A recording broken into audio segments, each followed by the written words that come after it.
নমস্কার বন্ধুরা, সকলে কেমন আছো? আজ আবারও একটি নতুন রান্নার ভিডিও নিয়ে তোমাদের সামনে চলে এসেছি। তো আজকে দেখো আমের একটা রেসিপি বানাচ্ছি, ম্যাঙ্গো কেক।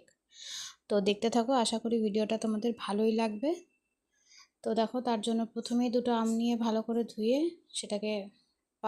সেটার পাল্প বার করে নিচ্ছি। বার করে নিয়ে মিক্সার গ্রাইন্ডারে ভালো করে এর একটা পেস্ট বানিয়ে নেব।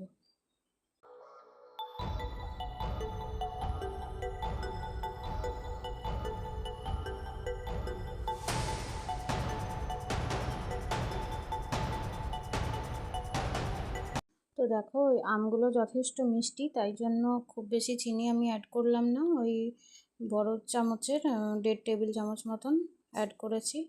তারপরে দেখো, পেস্ট করে নেওয়ার পরে একটা বাটির মধ্যে পেস্টটাকে ট্রান্সফার করে নিলাম। এরপর এখানে নিয়ে নিচ্ছি 1 কাপ মতন আটা। তো আটা দিয়ে যেহেতু এটা বানাচ্ছি, তাই কাজে খুব হেলদি, বাচ্চাদের টিফিনে অনায়াসেই দেওয়া যেতে পারে। আর এখানে 1/4 কাপ সুজি অ্যাড করছি, দিয়ে তারপরে ভালো করে মিশ্রণটাকে মিক্স করে নেব। তো মিক্স করতে করতে মনে হলো যে না, এখানে আর একটু একটা বেশি ঘন হয়ে যাচ্ছে, তার জন্য এটাকে একটু লিকুইড ফর্ম করার জন্য এর মধ্যে একটুখানি দুধ অ্যাড করছি। ওই 1/4 কাপ দুধ নিয়ে নিয়েছি, আর মানে বারে বারে একটু একটু করে দিতে থেকেছি। তারপরে দেখো এরকম একটা থিকনেসের ব্যাটার তৈরি হচ্ছে। তো এটাকে ভালো করে ব্লেন্ড করে নিচ্ছি হ্যান্ড ব্লেন্ডার দিয়ে।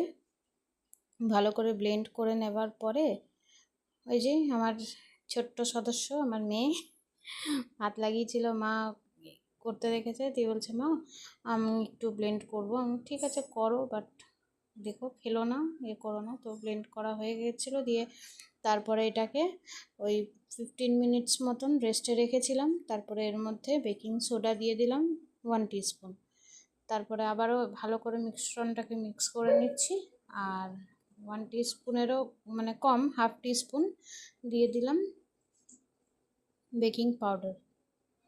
তারপরে এটাকে ভালো করে মিক্স করে নিয়ে এই যে কেক টিন নিয়ে নিয়েছি, কেক টিনটার মধ্যে ভালো করে তেল বুলিয়ে নিচ্ছি। তেলটাকে ভালো করে ব্রাশ করে নেওয়ার পরে এর মধ্যে আমার কাছে যেহেতু বাটার পেপার ছিল না, তার জন্য একটা প্লাস্টিক ইউজ করেছি, ভালো পরিষ্কার প্লাস্টিক দিয়ে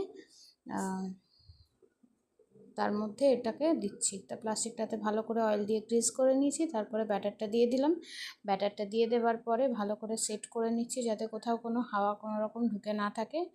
তো সেট করে নেওয়ার পরে উপর থেকে কিছু ড্রাই ফ্রুটস, কিশমিশ, আলমন্ড এসব দিয়ে সাজিয়ে রেডি করে নিলাম। এরপর এটাকে বেক করতে হবে। তো তার জন্য একটা কড়াই নিয়ে নিয়েছি, কড়াইটার মধ্যে বালি দিয়েছি। বালিটাকে প্রথমে দিয়ে প্রিহিট করে নিয়েছি 15 মিনিট। প্রিহিট করে নেওয়ার পরে ব্যাটারটা দিয়ে ওটাকে ওই 35 থেকে 40 মিনিট মতন টাইম বেক করতে রেখে দিয়েছিলাম। তারপরে 35-40 মিনিট পরে চেক করে দেখলাম যে হয়ে গেছে কিনা। তখন চামচে একটু লাগছিল, একটা ফোর্ক ইউজ করেছিলাম। তারপর যখন দেখলাম যে না হয়ে গেছে, এরপর তখন সেটাকে নামিয়ে নিয়েছি। দেখতেই পাচ্ছ কতটা সুন্দর দেখতে হয়েছে। তো চলো কেটে দেখাই। তো আর আমার রেসিপি যদি তোমাদের ভালো লেগে থাকে, অতি অবশ্যই তোমরা আমার চ্যানেলটিকে সাবস্ক্রাইব করে রাখবে, যারা চ্যানেলে নতুন ভিজিট করছো। আর যদি ভালো লেগে থাকে অবশ্যই কমেন্ট করে জানাবে। আর এরপরে কি নতুন ভিডিও দেখতে চাও কমেন্ট করে জানাবে অবশ্যই। তো দেখো কেটে নিচ্ছি। খেতে কিন্তু খুব সুন্দর হয়েছিল, তোমরা একবার হলেও বাড়িতে ট্রাই করো আমার কথা মতো, আশা করি ভালোই লাগবে। আর যেহেতু এটা আটা দিয়ে তৈরি, যথেষ্ট হেলদি, বাচ্চাদের অনায়াসে দেওয়া যেতেই পারে। বাচ্চারা তো কেক খেতে ভালোবাসে। তো আমের সিজন চলে যাওয়ার আগে এটা একবার হলেও ট্রাই করো, আশা করি ভালোই লাগবে। তো আজকের ভিডিও এই পর্যন্তই। আজ আসছি, টাটা। আবার দেখা হবে অন্য কোনো ভিডিওতে। ততক্ষণ তোমরা সকলে ভালো থেকো।